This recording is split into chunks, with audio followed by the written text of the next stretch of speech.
नमस्कार। कभी सोचा है कि हमारी रसोई से लेकर दवाइयों की अलमारी तक हर चीज में एक छिपा हुआ विज्ञान काम कर रहा है? आज हम इसी विज्ञान की दुनिया में उतरेंगे और जानेंगे अम्ल, क्षार और लवण के बारे में, जो हमारी जिंदगी का एक अहम हिस्सा हैं। अच्छा जरा सोचिए, नींबू का खट्टापन, कॉफी की कड़वाहट या फिर साबुन की वो फिसलन।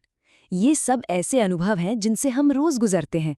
लेकिन क्या कभी ये सवाल मन में आया है कि ऐसा होता क्यों है? इन सब के पीछे एक ही कमाल का जवाब छिपा है। और वो जवाब है केमिस्ट्री। जी हाँ, रसायन शास्त्र।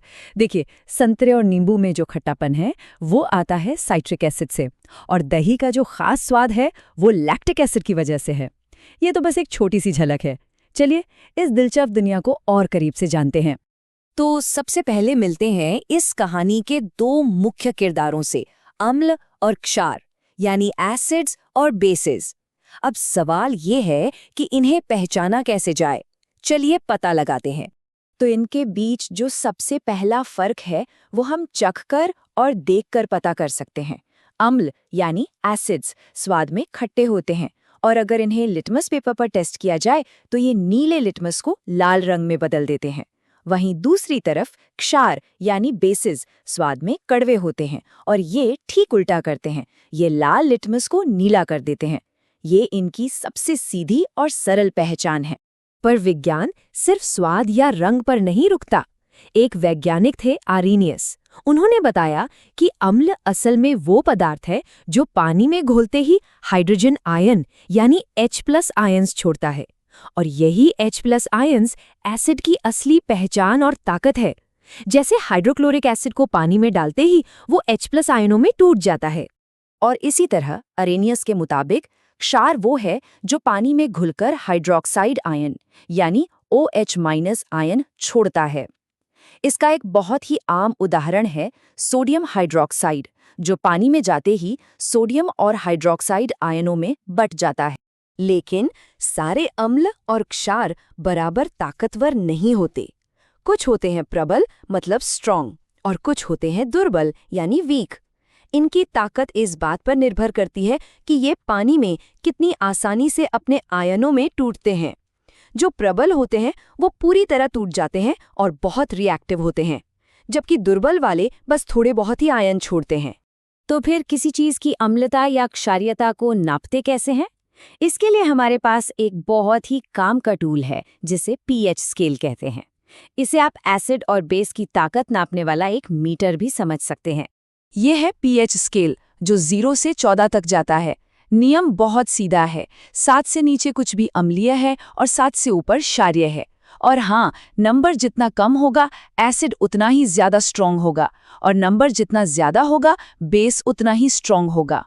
और ठीक बीच में 7 के नंबर पर मिलती है न्यूट्रलिटी यानी उदासीनता, मतलब ना एसिड ना बेस, एकदम बैलेंस्ड।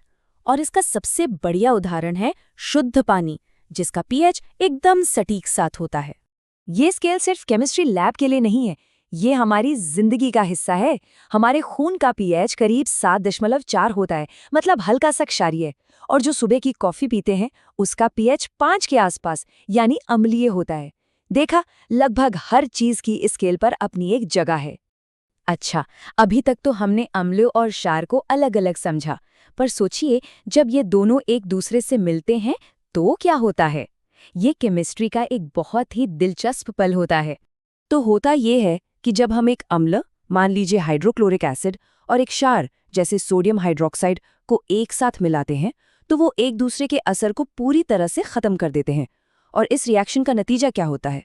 हमें मिलता है लवण यानी सॉल्ट, जैसे कि हमारा साधारण नमक, और साथ में पानी। इस कमाल की प्रक्रिया को कहते हैं उदासीनीकरण अभिक्रिया या न्यूट्रलाइजेशन रिएक्शन। ये वो पल है जब एक एसिड और एक बेस मिलकर एक दूसरे को पूरी तरह से बैलेंस कर देते हैं। और इस रिएक्शन से जो लवण बनता है वो सिर्फ खाने वाला नमक नहीं होता। असल में लवणों की एक अपनी ही बड़ी और अनोखी दुनिया है, जो हमारे जिंदगी में हर कदम पर हमारे साथ है। चलिए शुरुआत करते हैं बेकिंग सोडा से। ये सिर्फ केक बनाने के काम नहीं आता। जब पेट में एसिडिटी बढ़ जाती है तो यही बेकिंग सोडा एक एंटासिड का काम करता है और पेट के एसिड को न्यूट्रलाइज कर देता है ना कमाल की केमिस्ट्री? अगला है वॉशिंग सोडा, यानी धावन सोडा। ये एक बहुत ही ताकतवर क्लीनिंग एजेंट है। हमारे डिटर्जेंट से लेकर हार्ड वाटर को सॉफ्ट बनाने तक साफ सफाई में इसका बहुत बड़ा हाथ है। और फिर आता है ब्लीचिंग पाउडर। ये हमारी सेहत के लिए बहुत ज़रूरी है। इसका इस्तेमाल पीने के पानी को साफ करने यानी कीटाणुओं को मारने के लिए होता है, और हाँ, कपड़ों पर लगे ज़िद्दी दागों को हटाने के लिए भी। और आखिर में एक ऐसा लवण है जो कला और इलाज दोनों में काम आता है, प्लास्टर ऑफ पेरिस। इसकी खासियत यह है कि पानी मिलते ही ये सख्त हो जाता है। इसीलिए तो ये टूटी हड्डियों को जोड़ने के लिए प्लास्टर बनाने से लेकर खूबसूरत मूर्तियां बनाने तक में इस्तेमाल होता है। तो देखा जाए, लवण सिर्फ कोई केमिकल कंपाउंड नहीं है, ये हमारी रोजमर्रा की जिंदगी के वो गुमनाम हीरो हैं जो पर्दे के पीछे रहकर हमारी दुनिया को चलाते हैं और बेहतर बनाते हैं। तो अगली बार जब नींबू निचोड़ा जाए या साबुन इस्तेमाल हो, तो ये याद रखना कितना दिलचस्प होगा कि हम असल में अम्ल, क्षार और लवण की एक पूरी दुनिया से घिरे हुए हैं।